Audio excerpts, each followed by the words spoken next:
오늘 본문은 예수님이 광야에서 이제 시험 받으시는 이야기인데요. 이 예수님의 광야 시험은 예수님이 세례 받으신 것, 그리고 예수님 족보에 이어서 예수께서 하나님의 아들임을 이제 증명하기 위한 세 번째 이야기죠. 이 예수님이 세례 받을 때 하늘로부터 예수가 하나님의 아들이라는 음성이 들려왔고, 예수님의 족보를 통해 예수께서 하나님의 아들임이 증거되었고요. 이제 예수님의 광야 시험에서 예수가 하나님의 아들로 이제 시험 받는 것이죠. 그래서 마귀가 이제 예수님을 시험할 때 이런 말을 먼저 하죠. 네가 정말 하나님의 아들이라면 돌들을 떡으로 바꿔봐라. 내가 정말 하나님의 아들이라면 이 높은 곳에서 뛰어내려가라. 그래서 이제 그 말이 먼저 붙는 거죠. 네가 정말 하나님의 아들이라면. 이제 예수님은 그러나 마귀의 시험을 잘 이기시고 예수께서 하나님의 아들임을 이제 증명해 보입니다. 이렇게 예수의 광야 시험은 예수가 하나님의 아들임을 나타내는 데 주요한 목적인데요. 이제 그 밖에도 다른 교훈이 많이 있겠죠. 그중 하나는 우리에게도 그런 시험을 잘 이겨내라. 우리 역시 그런 시험을 잘 이겨내야 한다는 것일 텐데요. 이제 여기서 궁금증이 생깁니다. 그렇다면 우리도 예수님처럼 이겨낼 수 있을까? 네. 예수님이요, 광야 시험을 당하실 때 물론 힘이 많이 드셨을 거예요. 이 밥도 40일 동안 안 드셨잖아요. 보통 유대인 음식은 낮에만 하잖아요. 근데 예수님이 이제 하루 종일 굶으시는 그 40일 동안이나 밥을 안 드셨으니 얼마나 힘이 드셨겠어요. 그렇지만 예수님은 하나님 아들이시잖아요. 그러니 어찌 보면 이런 시험을 이겨내는 게 당연하신 거예요. 하나님 아들이시니까. 만약에 그분이 광야 시험을 이겨내지 못했다. 그러면 어떻게 되는 거예요? 하나님의 아들이 아닌 게 되잖아요. 그러니까 예수님은 하나님의 아들이시니까 그런 시험을 이겨낼 수 있으셨어요. 그런데 우리는요? 우리는 연약한 인간이에요. 그런데 이 연약한 인간이 예수님처럼 시험에 이길 수 있을까? 여러분 어떠세요? 잘 이겨내고 계세요? 잘 이겨내실 것 같은데 저는 좀 힘들어요. 저는 힘들고 제 생각에는 대부분의 우리가 힘들지 않을까. 평범한 사람은 이런 시험을 예수님처럼 이겨내는 것이 힘들 것 같아요. 왜냐하면 광야에서 이스라엘도 그랬거든요. 이제 오늘 본문에서 재밌는 게 있는데요. 마귀가 예수님을 시험하는데 예수님이 그 마귀의 시험을 이기시는 방법이 하나님 말씀으로 이겨요. 그런데 예수께서 인용하신 말씀들이 모두 어떤 거냐면 이스라엘이 실패했을 때, 광야에서 이스라엘이 실패했을 때 주신 말씀들이에요. 이스라엘이 배가 고파서 하나님과 모세를 원망할 때 하나님은 만나를 주시는데 그게 신명기 8장 3절 그 상황과 연결되는 거거든요. 그 신명기 6장 16절 말씀은 마사에서 목이 마른 이스라엘이 하나님을 시험했던 그 상황과 연결이 돼요. 또 신명기 6장 13절은 가나안의 우상에 대한 어떤 경고, 그것과 관계되는 말씀이에요.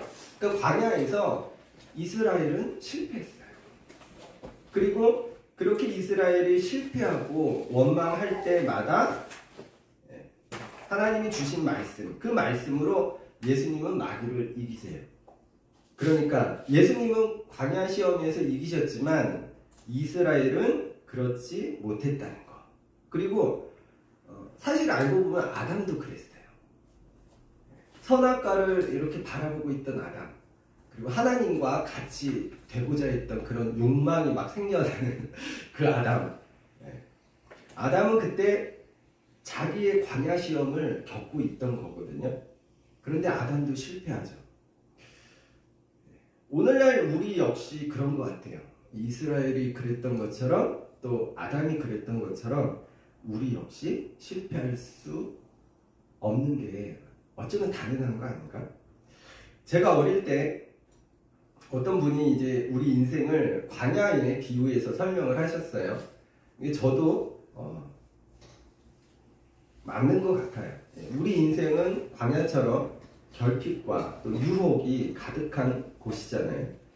그리고 그런 결핍과 유혹 때문에 우리는 하나님을 거스르기도 하고 또 넘어지기도 하고 또 하나님을 원망하기도 하고 또 이스라엘이 그랬던 것처럼 실패하기도 해요. 그런데 왜 하나님은 이러한 광야와 같은 인생을 우리에게 주셨을까? 광야는 결핍이 가득한 곳이잖아요. 유혹이 가득한 곳. 그런 곳을 우리에게 왜 주셨을까? 우리가 이겨내기 어려운 시험을 왜 우리에게 주셨을까? 그걸 신명기 8장 2절에서 이렇게 설명하는데요. 제가 읽겠습니다. 내 하나님 여호와께서 이 40년 동안에 내게 광야길을 걷게 하신 것을 기억하라. 이는 너를 낮추시며 너를 시험하사 내 마음이 어떠한지 그 명령을 지키는지 지키지 않는지 알려 하시니라. 이 말씀에 따르면 이스라엘에게 광야를 걷게 하신 것은 그들을 겸손하게 하고 또 하나님께 순종하는지를 시험하기 위함이라고 합니다. 이는 광야를 걷는 일은 일종의 테스트라는 것인데 가나안 땅, 곧 하나님 나라로 들어가기 위한 시험인 거죠. 그리고 이스라엘은 그 시험을 통과해야만 했고요. 그렇지 않으면 가나안 땅으로 이제 들어갈 수 없게 되는 거죠. 그래서요. 광야는 먼저는 우리가 하나님 나라로 들어가기 위한 관문이고요. 둘째는 시험을 통해서 우리가 하나님의 자녀로 다듬어진다는 거예요. 광야에서 사람들이 결핍을 겪게 되는데 목마름과 굶주림이에요. 그때마다 이스라엘은 하나님을 원망했어요. 불평과 원망이 가득한 그들에게 하나님은 반석에서 물이 나게 하시고 또 만나와 메추라기로 먹이십니다. 그렇게 그들이 마주한 결핍 속에서 하나님의 은혜를 경험하고 또 그러한 과정을 통해 하나님의 말씀에 순종하게 되는데요. 결국 하나님의 백성이 하나님의 백성으로 다듬어지게 되는 거죠. 광야를 통해서. 그런데 이제 여기서 중요한 게 있는데 이러한 시험하는 광야를 하나님이 주셨는가 하는 거예요. 여러분 생각은 어떠세요? 광야를 하나님이 주셨는가? 가나안 땅, 하나님 나라, 천국에 들어가기 위한 그 과정으로 시험의 그 관문으로 하나님께서 우리에게 광야를 주셨는가? 어떠세요? 정답은 없는 것 같아요. 네. 얼마 전에 어느 목사님 설교를 들었어요. 제가 이제 새벽마다 듣는 그 목사님인데 하나님이 인간에게 자유의지를 주신 것은 하나님 스스로가 자기 자유를 제한하신 놀라운 사건이다. 이렇게 말씀해요. 그러니까 하나님이 인간을 로봇으로 만드시지 않았거든요. 우리에게 자유의지라는 것을 주셨어요. 이는 하나님이 당신의 뜻대로 무조건 하나님의 뜻대로 할 수 없다는 거거든요. 인간에 관해서 인간에게 자유를 허락하신 만큼 우리에게 내어주신 만큼 하나님 당신의 자유는 그만큼 제한될 수밖에 없다는 겁니다. 자유를 준다는 것은 강제하지 않는다는 거기 때문에 그래서요 우리가 선악과를 따먹는 거예요. 하나님을 거스르고 하나님을 원망하고 결핍이 있는 세상을 만들어내고 그 안에서 우리 스스로가 고통을 겪는 거예요. 즉 광야는 하나님이 만들어내시고 우리에게 일부러 걷게 하시는 길이라기보다 우리 스스로가 만들어내는 또 우리가 만들어내고 걷게 되는 그 길인 거예요. 그리고 하나님 광야를 선택한 우리를 내버려 두실 수밖에 없어요. 우리에게 그 선택의 자유를 주셨기 때문에. 다만 하나님은 광야에서 하나님 나름의 최선을 다하시는 거죠. 목마를 때 반석에서 물이 나게 하시고, 배가 고플 때 만나와 메추라기로 먹이시고, 길을 모를 때 구름 기둥과 불 기둥으로 그 길을 인도하시고. 그래서요, 이제 우리는 살면서 하나님 원망할 때가 많아요. 아주 독실한 이 크리스찬들도 왜 하나님은 내 기도를 안 들어주실까? 왜 나만 이런 고통을 겪을까? 그런데 알고 보면 이건 하나님이 하신 게 아니에요. 우리가 우리의 의지로, 우리의 자유로 만들어낸 결과를 알 수 있어요. 그래서요, 예수께서 광야 시험을 이기신 사건은요, 이렇게 볼 수도 있겠어요. 나의 자유 의지를 하나님께로 향하는, 하나님과 일치시키는 일로. 우리는 악한 것을 선택할 수도, 또 선한 것을 선택할 수도 있어요. 하나님은 그 선택의 자유를 우리에게 허락하셨기 때문에, 그리고 예수님께서 그것을 보여주신 거예요. 나에게 허락된 자유로 선을 선택하는 의지를. 여러분, 우리는 어제도 그랬고 오늘도 그렇고 그리고 내일도 광야와 같은 우리 인생의 길을 걸어요. 광야는 유혹이 도사리고 있고 결핍이 있는 곳입니다. 우리는 거기서 목마를 수도 있고 배고플 수도 있어요. 그리고 아담이 그랬던 것처럼 더 갖고자 하는 욕망에 사로잡힐 수도 있어요. 그러나 우리 인생이 광야와 같이 유혹과 결핍이 도사리는 것은 하나님이 우리를 시험하기 위한 것이 아닙니다. 우리의 의지로, 우리의 자유로 우리가 만들어낸 거예요. 그래서 우리가 우리의 광야 시험에서 예수님처럼 승리하는 데 필요한 것은 우리의 자유의지를 선을 향해, 하나님을 향해 그 방향을 트는 일일 겁니다. 물론 이 일이 쉽지 않아요. 그래서 우리는 또 실패할 거고 넘어질 거고 또 하나님을 원망하기도 할 겁니다. 그런데요, 여기까지 이제 생각하다 보니 이제 이런 생각이 들어요. 그런데 하나님은 왜 이런 죄를 지을 수밖에 없는 사람을 만드셨을까? 네.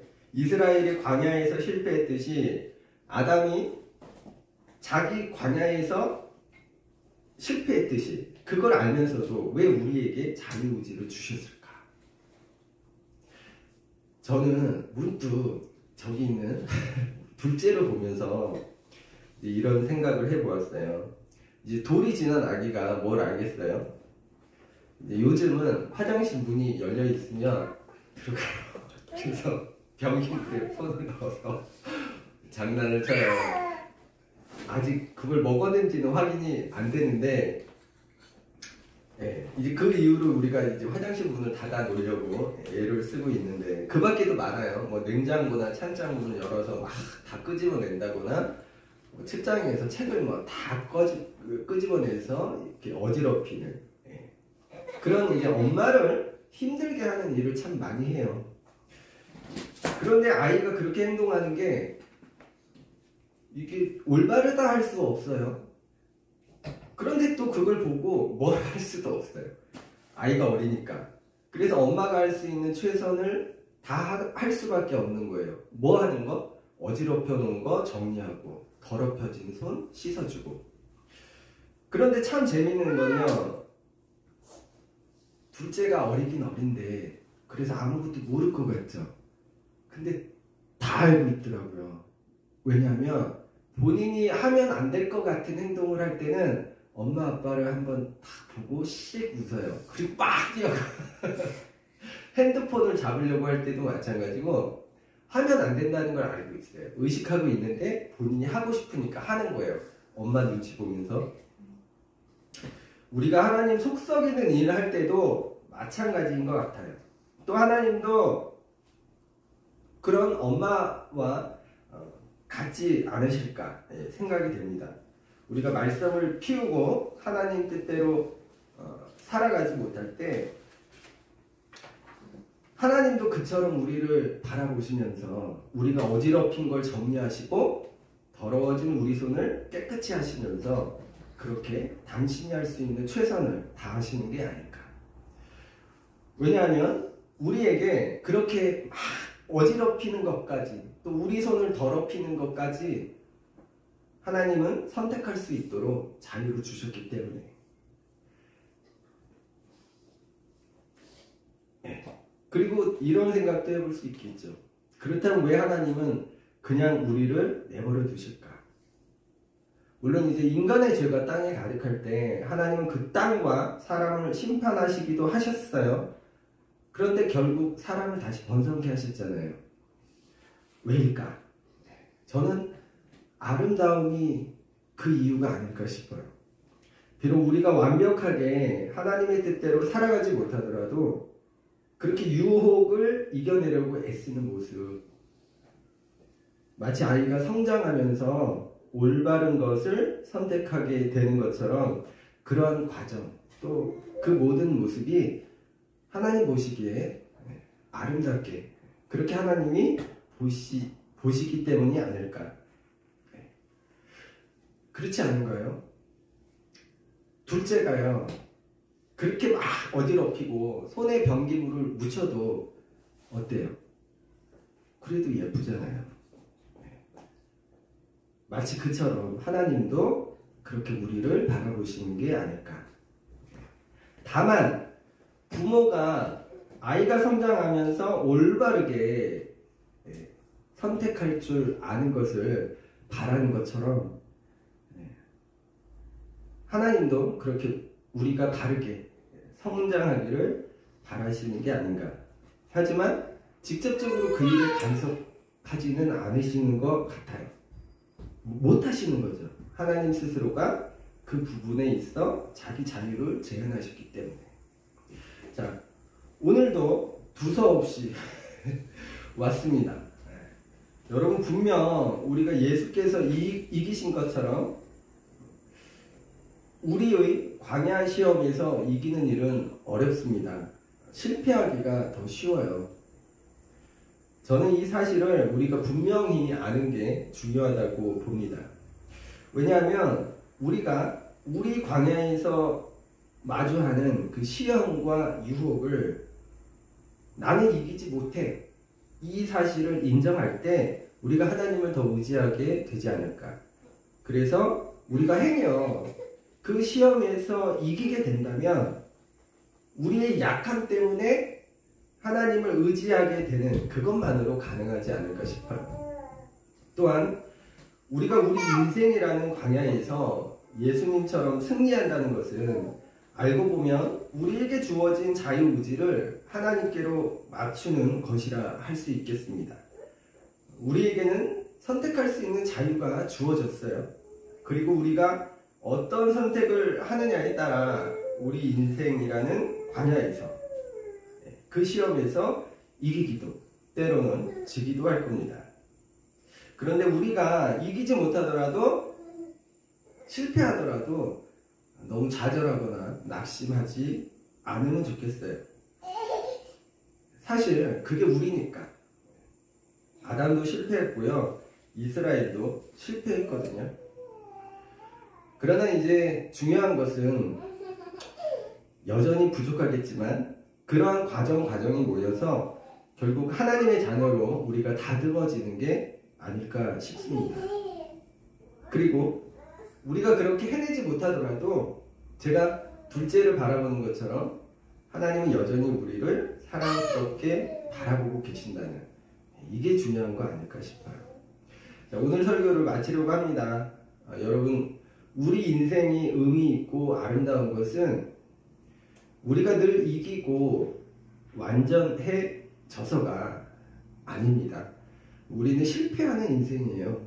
우리는 우리 인생이라는 광야 시험에서 늘 이기지 못할 거예요.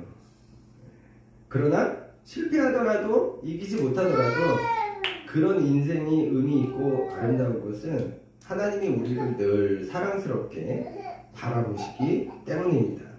그리고 우리의 연약함을 아시기 때문에 그 부족한 것을 예수님을 보내셔서 채워주셨잖아요.